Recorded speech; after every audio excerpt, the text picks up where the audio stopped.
আসসালামু আলাইকুম, আনায়েস মম কিচেন। আজকে আমি আপনাদের সাথে একটা রেসিপি শেয়ার করব, সেটা হলো আলু দিয়ে মুরগির মাংস রান্না। আমি এর আগেও একটা মুরগির মাংস রান্না রেসিপি দিয়েছি।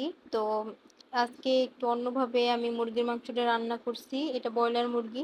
আশা করি এভাবে যদি আপনারা রান্না করেন তাহলে খুব ভালো লাগবে এবং পরিবারের সবাই পছন্দ করবে। আর রান্না করতেও বেশি টাইম লাগে না এভাবে রান্নাটা করলে। তো ভিডিওটা ভালো লাগলে অবশ্যই লাইক কমেন্ট করবেন। আর আমার চ্যানেলটা প্লিজ সাবস্ক্রাইব করবেন, কারণ আমার চ্যানেলটা নতুন। তো আমার পাশে থাকবেন প্লিজ। আমার এখন যারা ভিডিওটা দেখতেছেন অবশ্যই প্লিজ আমার চ্যানেলটা সাবস্ক্রাইব করে দিবেন। তো প্রথমে আমি এখানে মুরগির মাংস নিয়েছি। আমি হলুদ আর লবণ দিয়ে মাখিয়ে রেখেছিলাম। ভাবছিলাম ভিডিও করব না, তারপর ভাবলাম করি। তো আরও কিছুটা হলুদ গুঁড়া দিয়ে দিলাম। তারপরে দিয়ে দেবো লাল মরিচের গুঁড়া 1 চা চামচ, ঝালটা আপনাদের প্রয়োজন অনুযায়ী। আর দিয়ে দেবো ধনিয়ার গুঁড়া 1 চা চামচ। এবারে দিয়ে দিলাম গোলমরিচের গুঁড়া 1/2 চা চামচ, মানে 1/2 চা চামচের থেকে একটু কম হবে। এবারে দিয়ে দিলাম আদা রসুনের পেস্ট 3 চা চামচ। আর দিয়ে দেবো আস্ত জিরা। আমি পরে জিরার গুঁড়াটা ব্যবহার করব, এই পর্যায়ে আস্ত জিরা দিলাম। তো আর দিয়ে দেবো গরম মশলা গুঁড়া, এটা হচ্ছে 1/2 চা চামচ। এরপরে দিয়ে দেব আমি গোটা মশলা 2 টুকরা দারুচিনি, 2টা এলাচ আর 3টে লবঙ্গ, এটা দিয়ে দিলাম।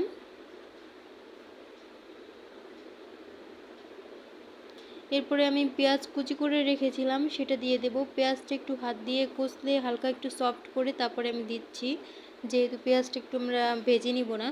তো আমি এইভাবে করে 1/2 কাপের থেকে বেশি হবে একটু পেঁয়াজ কুচিটা এই রান্নাটা একটু বেশি দিতে হয়, কারণ মুরগির মাংসর ঝোলটা একটু গাঢ় করার জন্য। দিয়ে দিলাম স্বাদ মতো লবণ। আমি লবণ আগেও কিছুটা দিয়েছিলাম, তাই এই পর্যায়ে একটু কম দিলাম, পরে লাগলে আবার টেস্ট করে তারপরে দিব।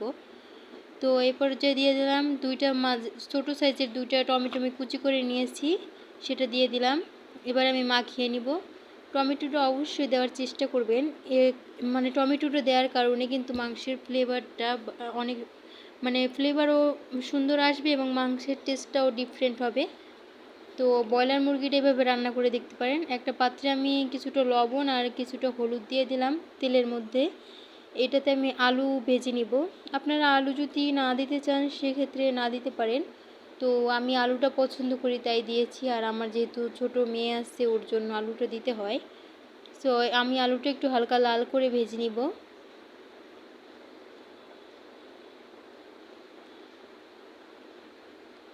তো দেখুন এই পর্যায়ে আমার আলুটা কিন্তু ভাজা হয়ে গেছে, এবার আমি তুলে নিব।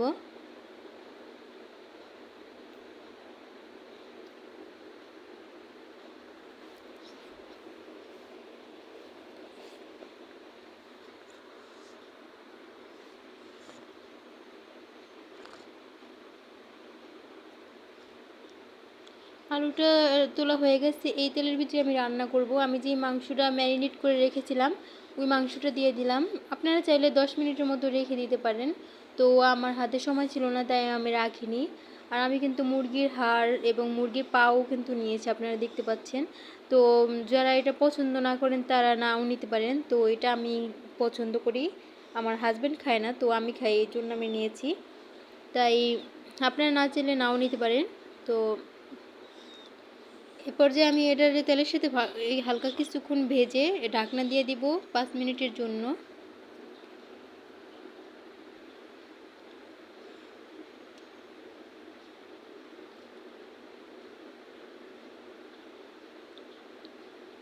দেখুন 5 মিনিট পরে মাংস থেকে কিন্তু অনেকটাই পানি উঠে এসেছে। এই পর্যায়ে আমি যে আলুগুলো ভেজে রেখেছিলাম সেই আলুগুলোও দিয়ে দিব। আমি হালকা একটু সামান্য নেড়ে নিব, নাড়ার পরে তারপরে আমি আলুটা দিয়ে আবার ঢাকনা দিয়ে দিব।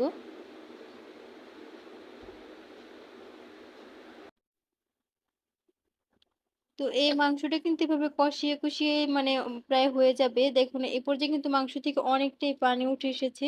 আমি কিন্তু কোনো পানি অ্যাড করিনি। লাস্টে আমি সামান্য একটু পানি অ্যাড করব, কিন্তু এই পর্যায়ে আমি কোনো পানির প্রয়োজন হয় না। এই পর্যায়ে কিন্তু মাংসটা প্রায় 80% সিদ্ধ হয়ে গেছে। তো আমি একদম মাংসের উপরে তেল ওঠা পর্যন্ত এভাবে কষিয়ে নিব। বারবার ঢাকনা দিয়ে দিয়ে আমি এভাবে কষিয়ে নিয়েছি। দেখুন মাংসের পানিটা কিন্তু শুকিয়ে গেছে আর উপরে কিন্তু তেল ভেসে উঠেছে। এ পর্যায়ে আমি পানি দিয়ে দেব। আমি খুব একটা বেশি পানি দিচ্ছি না। তো আপনারা আপনাদের প্রয়োজন অনুযায়ী পানি দিবেন। আমি লো মানে একদম লো করেও রাখছি না। আমি লো আর মিডিয়ামের মাঝামাঝি রেখে আমি আর ২-৩ টা কাঁচামরিচ দিয়েছিলাম আর দিয়ে দেব জিরার গুঁড়া। তো এই পর্যায়ে কিন্তু আমার রান্নাটা কমপ্লিট। দেখুন এটা কিন্তু ভাত, রুটি, পরোটা, পোলাও সবকিছুর সাথেই সার্ভ করা যাবে। তো আশা করি ভিডিওটা ভালো লাগছে। ভিডিওটা ভালো লাগলে অবশ্যই লাইক করবেন আর কমেন্ট করতে পারেন। আপনার মতামত জানাতে পারেন আর আমার চ্যানেলটা অবশ্যই সাবস্ক্রাইব করবেন। তো সবাই ভালো থাকবেন। আল্লাহ হাফেজ।